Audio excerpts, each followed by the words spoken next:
powered by Riverside FM.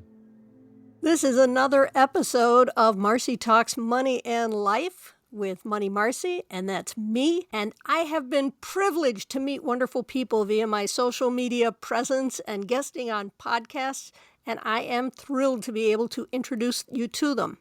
Today's guest, Paula McMillan-Perez, is a licensed clinical social worker, psychotherapist, social work systems and workflow strategist, and host of the Why Don't We Talk About This podcast. Paula is a talented therapist and coach that works with people to improve their work-life balance, create joy in their lives, while working to get past a scarcity mindset and financial trauma. She is also a great conversationalist, and I am excited to be able to share her with you. And here she is, Paula. Hey, y'all. Hey. And thanks for the intro. I may have to, revise my own bio because while I definitely do work with folks on financial trauma and scarcity mindset, that's just been the last couple of years because I do a lot of work around anxiety and ADHD. But surprise, surprise, folks that have those two things struggle with their finances and may or may not have had some significant financial trauma. So I think, highlighting all of those things, in my new revised bio, thanks to Money Marci, would be helpful. So thank you for the push in the right direction. Well, I got to do my research before I have you. So truth be told, I have guested on Paula's podcast twice now, I think. Yes. With always plans to do more because I just love talking to her. And I love talking to social workers because social workers get people who have anxiety, who have issues and whatever else. And so often in life, we have issues around money. And when you're having issues with your partner, it's not uncommon that there is a money component to the issues. And so I just love talking to people where we can integrate different areas. I don't just want to talk to financial people, though I do because they have other information than I do, but people who express themselves into the world differently and are aware that finance is a part of so many of the other things. So, let's see where we go, Paula. Okay. I'm with it. But one thing I do want to make sure that I kind of talk about, especially because I also used it earlier this week in sessions, was during the last time that you came on my podcast, you shared the launch of your app. And I have to say that even though I previewed it before our episode, I find that I use it more than some of my other resources now because the questions that you were able to put together, they touch anybody, no matter your race, your religion, your culture, your background. Money is something that impacts all of us, whether we have it, whether we don't have it, whether we want it, we dream about it. And the way that you kind of frame your questions is really just straight to the point, but there's no shame involved. It's hey, let's reflect on this. Is this something that you ever thought about before? And I always kind of test out new things with my husband. He's my guinea pig. So I was I don't do anything with my clients or any activity that I haven't tried out. So I don't want it to be oh, well, you don't know what this is like. Yeah, I kind of do because I was my own guinea pig. And I will admit that sometimes I was just damn, this is what it feels like to be on the other side of it. And I don't know very many people in their professional practices that just come out with a resource just to increase conversation. Yes, the knowledge piece comes and, we may have to identify other resources or we may do additional research.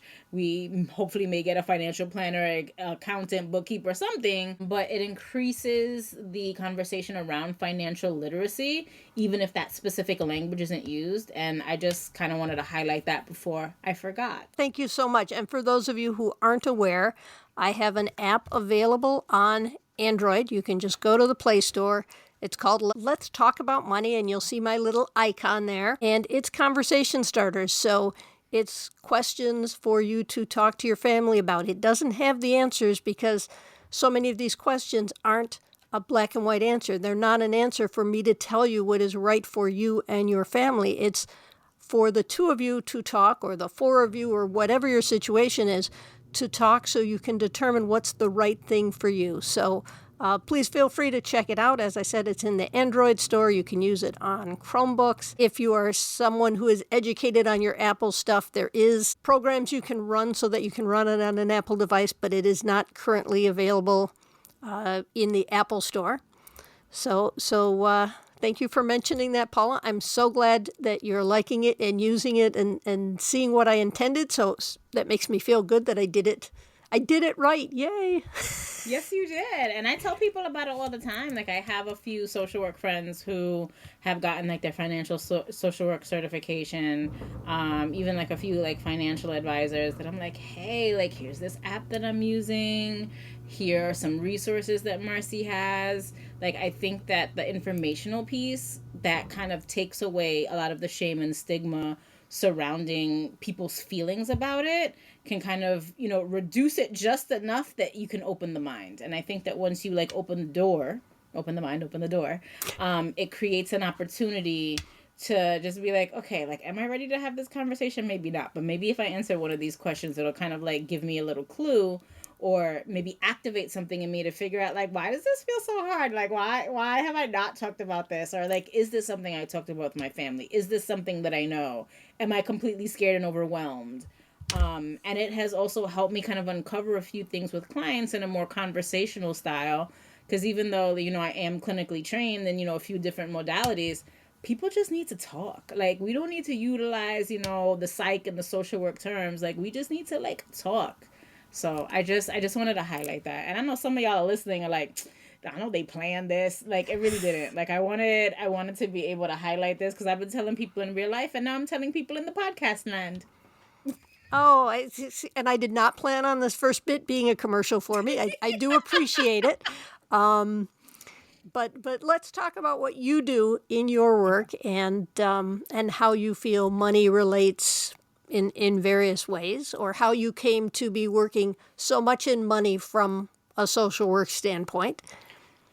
Whew. Well, that's going to be the whole episode, but I'll do my best. So I can always invite you back. I know the boss here. I'm down. All right, you have an in, so I'm with that. I'm trying to think of where to begin. So I graduated in 2011 with my master's in social work, but I was working in social services prior. So even when I came out of undergrad, I was in the field. And I purposefully went to a generalist practice program, which basically means it's just general. It gives you like a broad education on all things social work, as opposed to some social work programs where you have to choose a concentration, and they can look different, but usually the main ones are like clinical, policy, or administration, advocacy. Sometimes there's like little school social work. Sometimes there's substance abuse. But certain programs are structured differently. But I felt, even though social work is such a beautiful field because it is so broad and you can touch on different areas, I wasn't sure at the time like the direction I wanted to go. So I didn't feel like I would have been, I don't want to say successful, but I didn't feel like it would have been me. Like, I would have been an accurate representation of my educational experience to choose a concentration. So I purposefully chose a generalist practice school. And one of the things that I learned kind of in that journey is that I have more than one interest. And the beauty of the field, because it is so broad, is that you don't necessarily have to specialize in one thing. But, there is benefit in niching down, which is, one of the buzzwords of like the last decade. But for the most part, I was trauma trained. And part of the reason for that is because I work with historically marginalized communities. I worked with populations that were mandated to attend certain services. So if, let's say for the sake of argument, maybe they were incarcerated, or they were in an alternative to incarceration program, or, they got caught up in some things outside, and it was like, well, you either do this or you're going back in. Or maybe they were in a residential program because, they were in transition or in recovery, or, any number of things.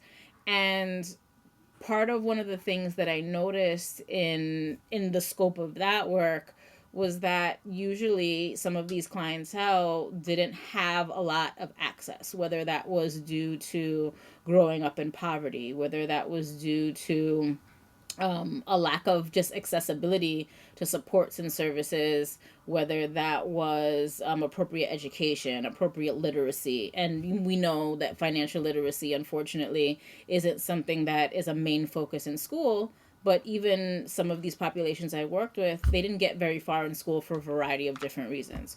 So that also limited access.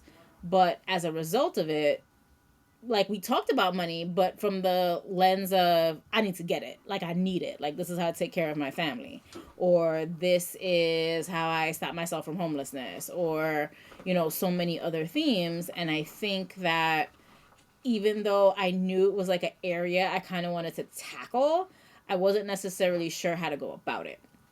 And for me, I was one of those young kids that learned the hard way. When, kind of segueing real quick, when I was in college, I was one of those students that fell into, those predatory traps for freshmen where, like, you just got on campus and you're getting, like, your posters for your room, and it's like, hey, get a free tote bag or a t-shirt or a radio if you sign up for this credit card. I knew information about credit, like overall, like baseline information. My mom has excellent credit. Like, all my friends are like, we want your mama's credit score. Like, that was always something that, we all aspired to. So I was like, bet I got this. And I did for a little while. And then I didn't, because as a broke college student, it's like, yeah, because, I'm going to work in the summer, or I'm going to use my work study money. And it went left. And I was very fortunate, not just fortunate, privileged even, that, my mom bailed me out of that situation. And she was like, listen, this is it. Like, if you make, these decisions moving forward, like, I'm not going to get you out of this. Whereas many people do not have that level of support to do that. And I utilize that example because it's predatory, is because a lot of people don't know how credit works. And they get caught up in a situation that they can't get themselves out of because they don't understand how interest works. The difference between daily interest, the difference between the annual percentage rate, how finance charges work. And it's a lot of jargon. Plus, there's the tiny, teeny, itty bitty legalese at the bottom that no 18-year-old is trying to read. So for a lot of, the work that I have done over the last several years comes from the place that sometimes we just weren't taught. I was fortunate that I was, but I also had, the stubborn streak and, I got this and, I could figure it out, that put me in a situation I didn't want to be in, which is a story that I do share with clients because that's just one lens or one lane. But the thing about it is that we're not, like I mentioned before, we're not really taught. So there's a lot of shame and stigma surrounding money management, surrounding poverty. There has been discussion around, people just need to get organized or get on a budget and they can get themselves out of anything. You can't wish your way out of poverty. You can't. Like, it would be great, because if that were the case, we wouldn't have so many impoverished communities over. And it's not even nationally, internationally. And it's not just communities of color. I know people who identify as white, people who identify as Asian, who either grew up in or for one reason or another live in poverty. And some of us, we are one paycheck away from being in poverty, because I don't even know the statistics, so I don't want to butcher it, but many Americans are living paycheck to paycheck. And if unemployment becomes a significant concern, there's going to be a whole host of additional significant concerns. So because I work in mental health, and I know that there has been great stigma around reaching out for support, regardless of whether you have a mental health diagnosis or you're just going through it because life is lifing, many people have something, whether it's a significant financial trauma, and that could be that they grew up in poverty. That could be that they are underemployed, underinsured, under-resourced, underfunded. So you see where I'm going here with the under. And I think that a piece of that just adds on to the weight of the shame that people are carrying. Because, like, I can't wish myself out of it. I could get a second job, but then I burn out. That impacts my health.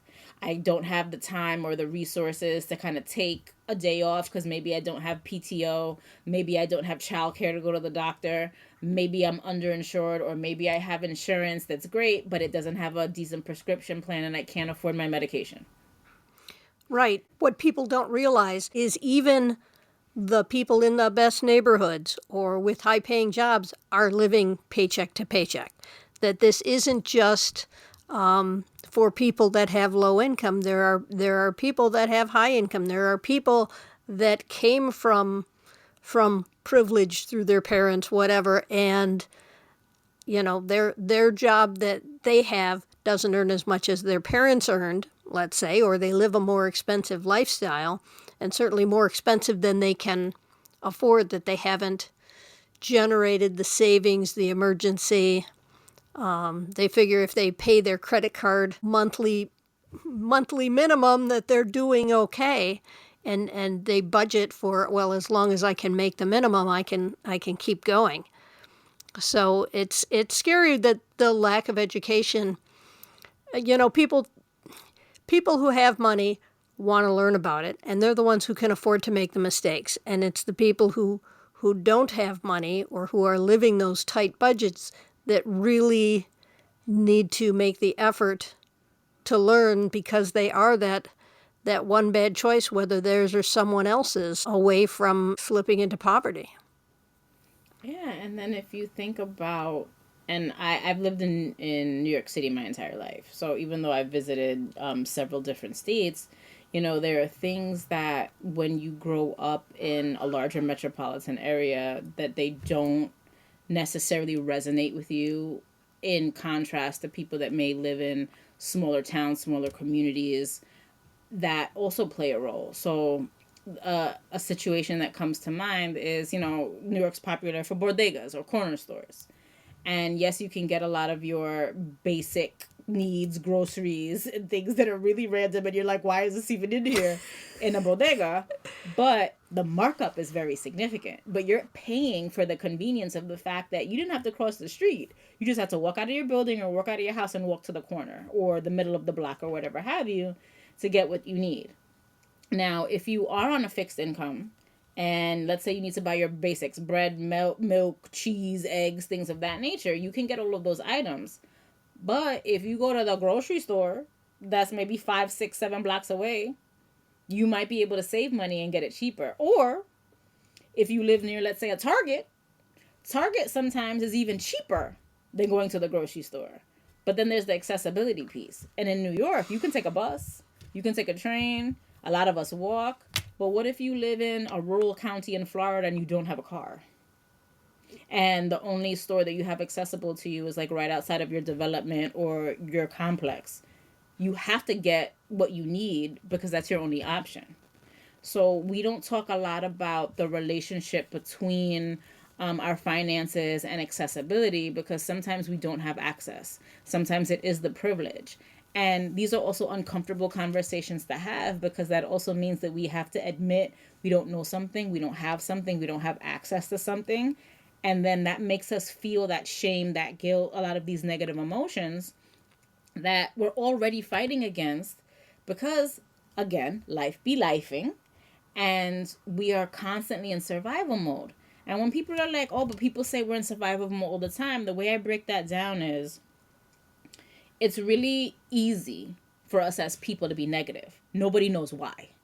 So it's like, damn, I messed up. I stubbed my toe against the bed again. Oh, I'm such an idiot. Or I, burnt some scrambled eggs. I'm like, this is easy. Like a baby could do this. Like, what's wrong with me? It comes out very easy. It's very casual. And people are like, I don't understand why. It's just something I've always done. And part of the reason for that is because it speaks to that survival mode. Now, even if we don't, and everybody has trauma, there's big T trauma, little T trauma, but everybody has trauma. But the reason I bring this up is because we've had so much transpire in our lives, we don't realize how hypervigilant, how aware we are that something is going to go wrong or badly, because we're always prepared for it. Because that is a survival instinct that we have had that's literally in our DNA. Like, it has been passed down, no matter how affluent or whatever, or, good stock or breeding that we came from. it's at one of our basic things that we need to survive, because as people, as human beings, our major goal is to reproduce, to be able to keep the species alive. So we have to have our heads on a swivel to make sure that we're maintaining our safety. So because of that, all that language translates into that, but we don't necessarily realize, oh, we have to put time and effort and energy into switching that mindset and changing it into something more positive, as opposed to leaving it fixed in the negative, because it's usually negative. So that takes retraining and rewiring of our brains. And if we have a lot of little T traumas or a lot of big T traumas, we have to do even more work, because trauma does rewire the brain.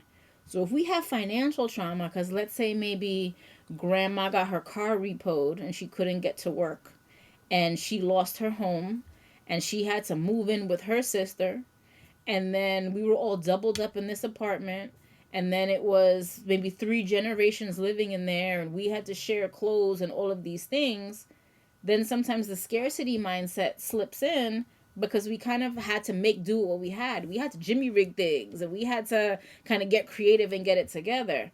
And that's how we came up. So that's the default. So even if we're doing a little bit better, or we're in a space where we feel like we have a little bit more flexibility, there comes some shame at times, especially when these individuals like, oh, remember how hard we have it. You can't be wasteful. You can't blow your extra salary or your bonus. Ooh, you're going out to dinner. That's a piece of it. And then if you come from an immigrant community where your family, whether it's your parents, your siblings, immigrated from another country, and they had limited resources, there's a lot of similarities there as well. That's also a source of financial trauma that we don't really talk about. So when we hear first gen, second gen kids are doing things, like there's a lot of internal work that they have to do when they surpass some of the expectations of their parents, which they wanted, because that's why they came to this country. But there's a lot of undoing too, and their money story gets caught up in that.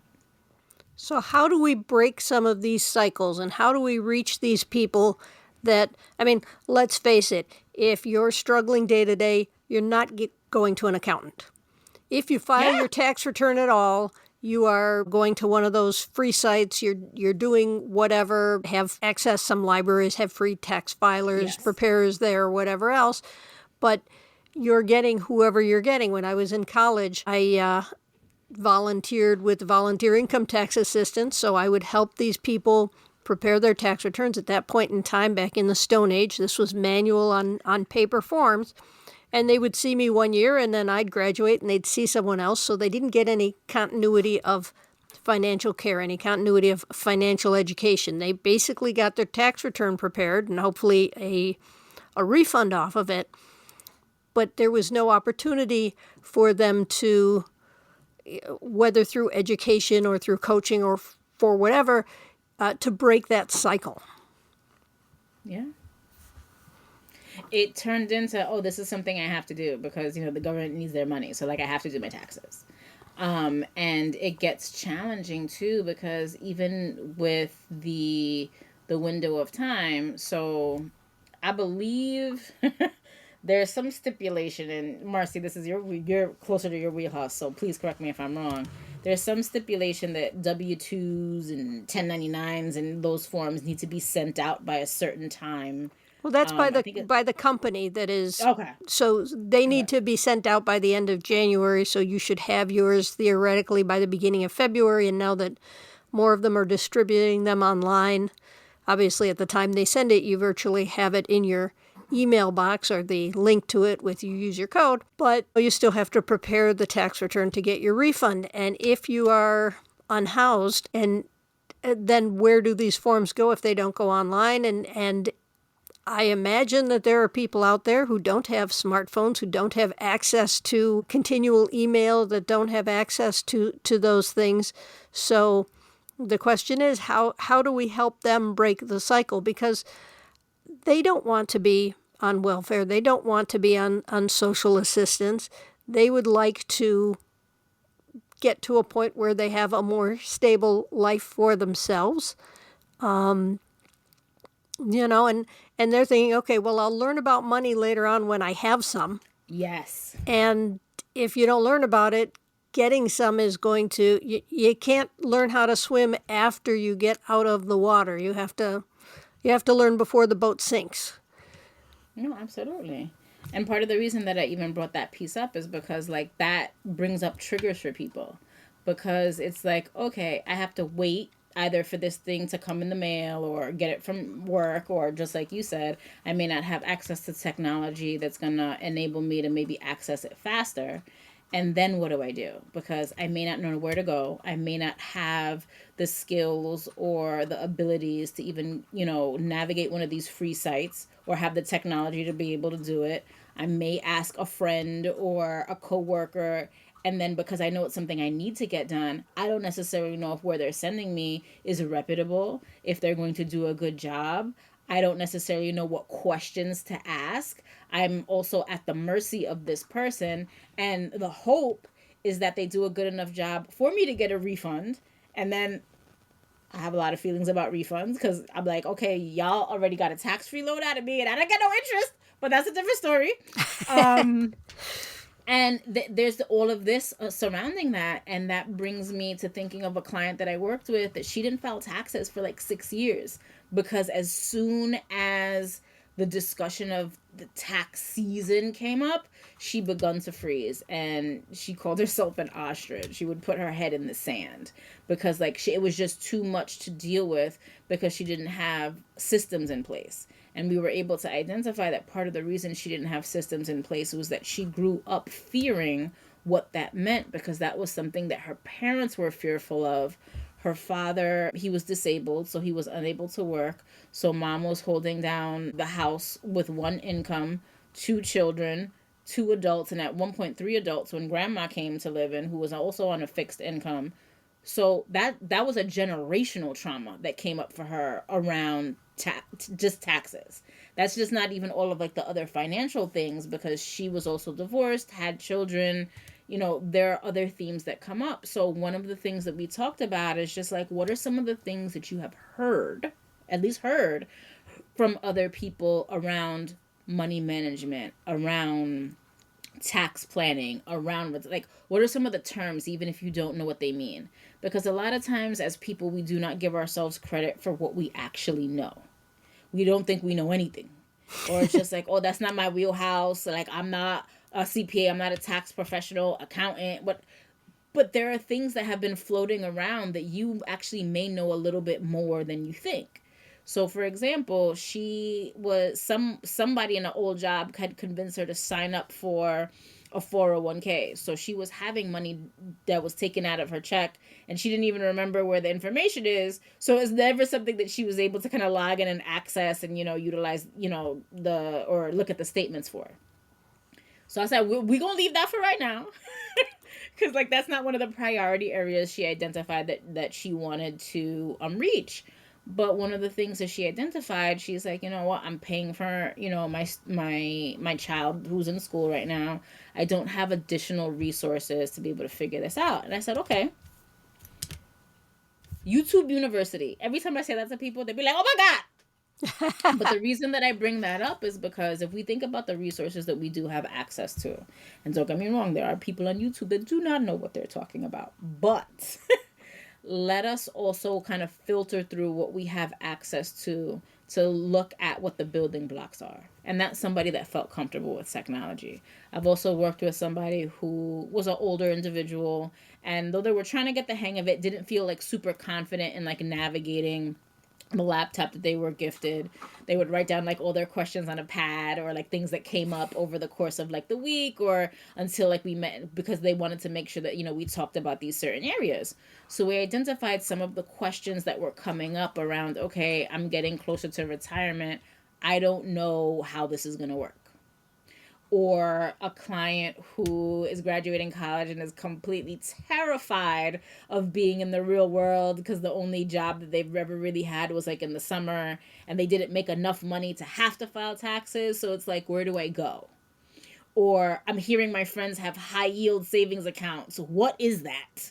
So it's just we're hearing these terms, but we don't necessarily know what they mean. So it's just okay, we can look them up. You can Google that. Some of y'all still got dictionaries.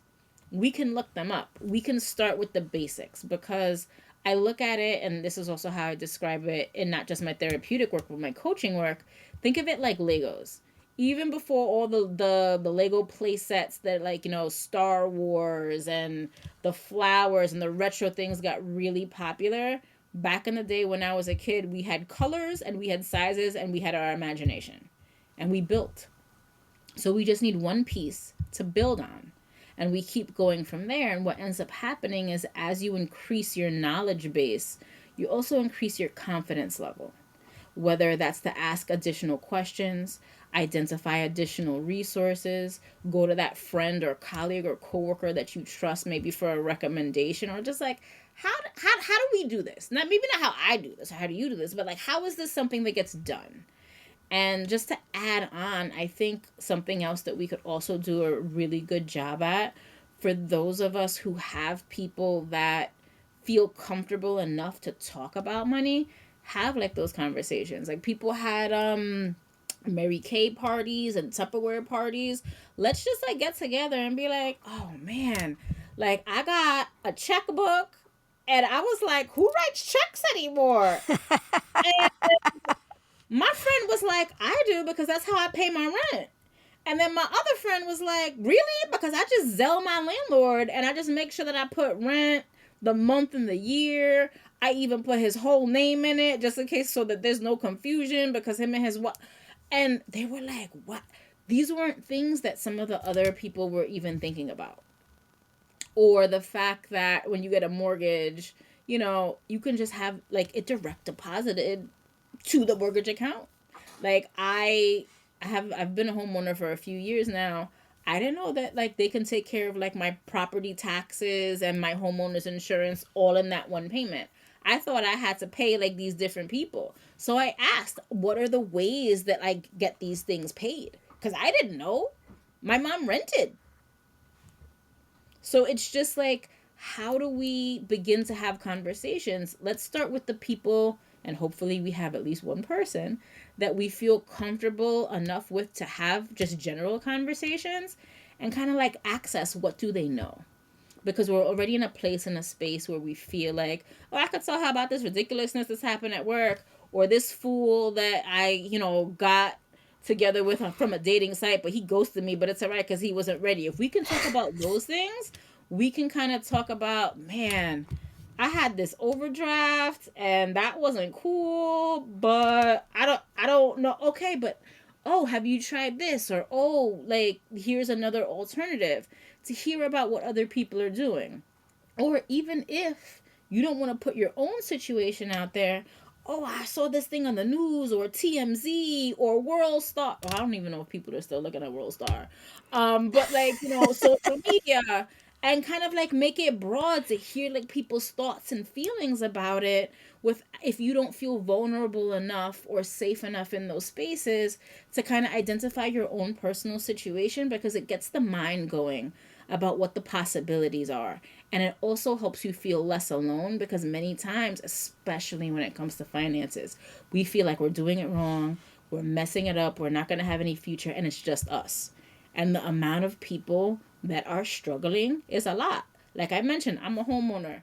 I'm responsible for all of this. When something breaks, what, like, and you know what? Sometimes I'm like, well, I thought I was going to buy new tires for my car, but instead I might be buying a new washing machine because mine is making like funny noises.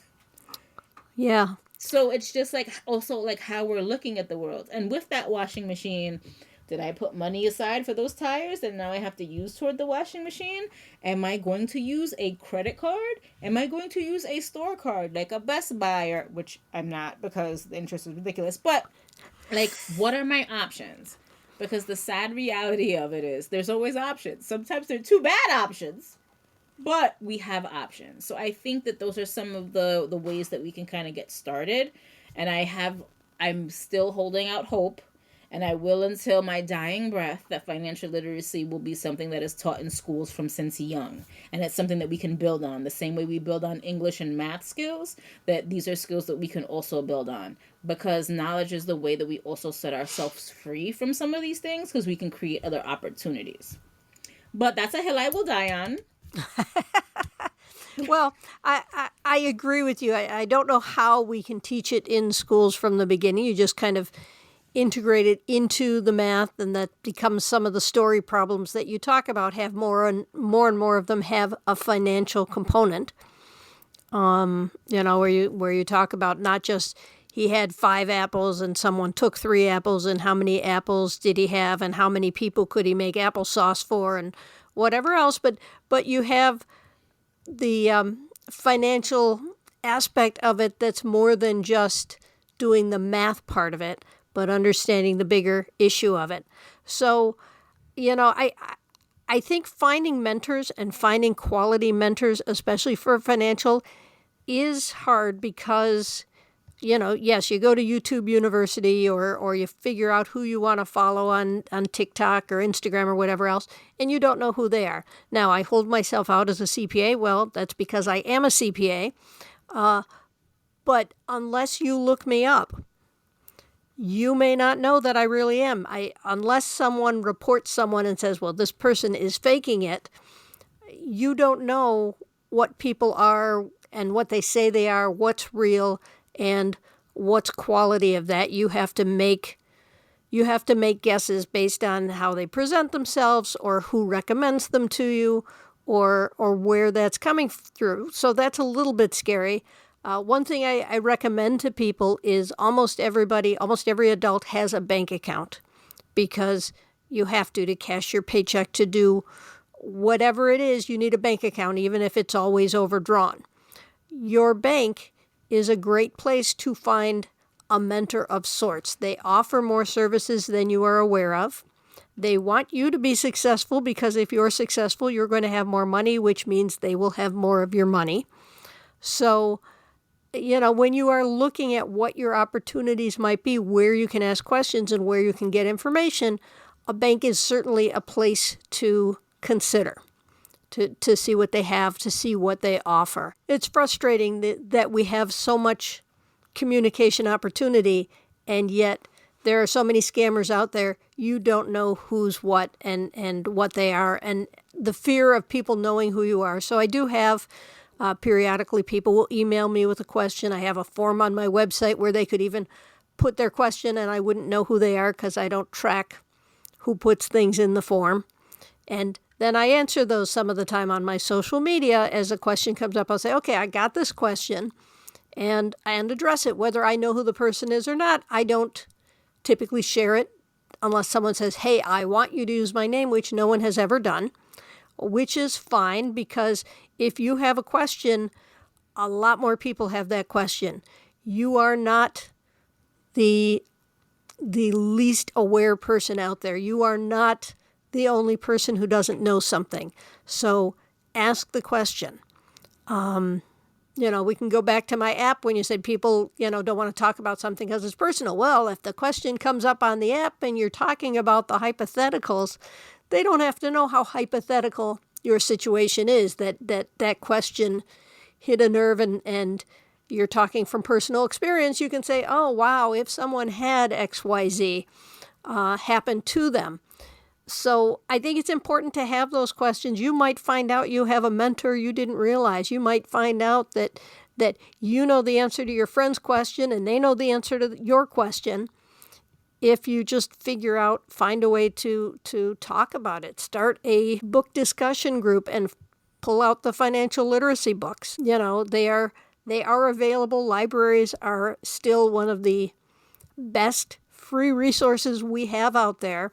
And now with Hoopla and the other web services, you don't even have to go to the library to make use of their resources and to take the opportunity to learn. The cycle is not going to break without you putting in the effort. You can hire all the social workers, you can hire all the therapists and all the accountants, but if you're not going to do the work to create the change, it's not going to happen.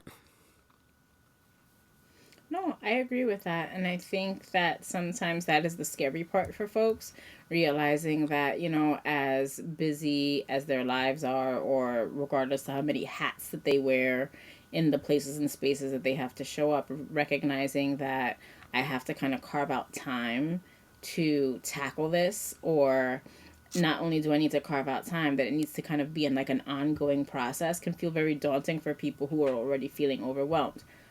But one of the I guess questions or prompts that I pose is that is absolutely true. You do need to be in the place, in the space, and have the bandwidth. But imagine what it could be like if this wasn't a thorn in your side, whether it's every payday or quarterly or every tax season. Imagine what that could feel like.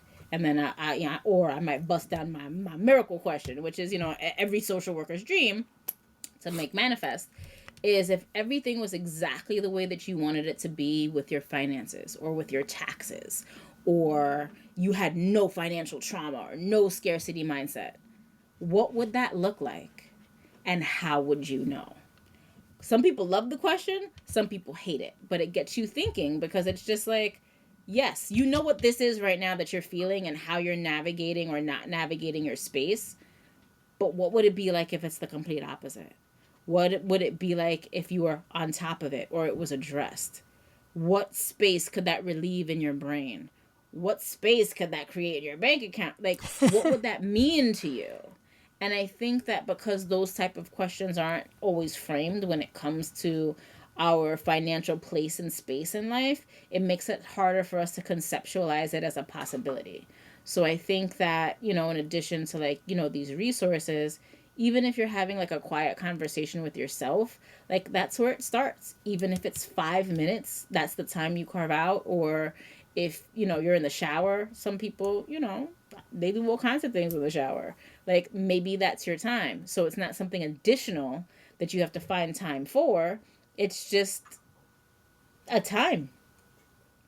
See, and if they're listening to this podcast in their car or while they're out on a walk, then this is free education. This is free. Yeah. We are your cheerleaders. We want you to be successful. Woo! How can we help you? No, absolutely. So, wow. We covered a lot of stuff today. Yeah, I talk a lot. Maybe you noticed. I love that, because you're staying in our topic. You're expressing information that people need to hear, and you have this warm tone of voice that creates this comfortable space. And of course, since this is audio only, they can't see that you are this warm, comfortable person that it's like, oh yeah, I want to hear her talk. I want to hear her tell her stories and help me figure out how to create these bridges from myself, from where I am to where I want to be. I appreciate that greatly, because that is something that I definitely try to keep in mind in all lanes of my work, especially because one of the big reasons that I was so captivated, I guess is the best word to describe it, about social work, is because there wasn't a lot of representation when I was coming up of people in mental health, of social workers that even looked like me. So I always felt like it's important to see people that look similar to you doing the work, trying to model what things should look like and be like, or even that there's another possibility for you, which is part of also how I kind of came into the lane. Like, I am the child of immigrants. So I know what scarcity trauma looks like. I do have ADHD back when, way before it was trendy. And everybody said I have ADHD, when it's just like, ew, you have ADHD? I remember that. Or the fact that, a lot of times women either go misdiagnosed or underdiagnosed, or the co-occurrence of anxiety and sometimes depression is much higher with women.